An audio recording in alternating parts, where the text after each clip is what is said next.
مہنگے لاپتہ طوطے کا اندرون ایک دن پتہ چلاتے ہوئے پولیس نے اس کے حقیقی مالک سے اسے حوالے کر دیا۔ یہ واقعہ حیدرآباد کے جوبلی ہلز پولیس اسٹیشن کے حدود میں پیش آیا۔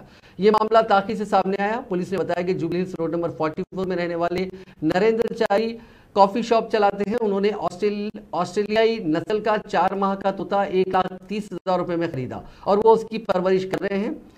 22 سپٹمبر کو اس کو غذا دی جا رہی تھی کہ طوطا اچانک پنجرے سے اڑ گیا۔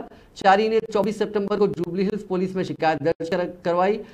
اس کی طوطے کی ایک تصویر بھی پولیس کے حوالے کی گئی۔ پولیس نے یہ تصویر مقامی پرندوں اور جانوروں کے ڈیلروں کو بھیجی۔ پولیس کو پتہ چلا کہ ایراگڈا علاقے میں ایک شخص نے اس طوطے کو 30,000 میں فروخت کر دیا۔ اس شخص نے گزشتہ روز دوسرے شخص کو یہ طوطا 50,000 روپے میں فروخت کر دیا۔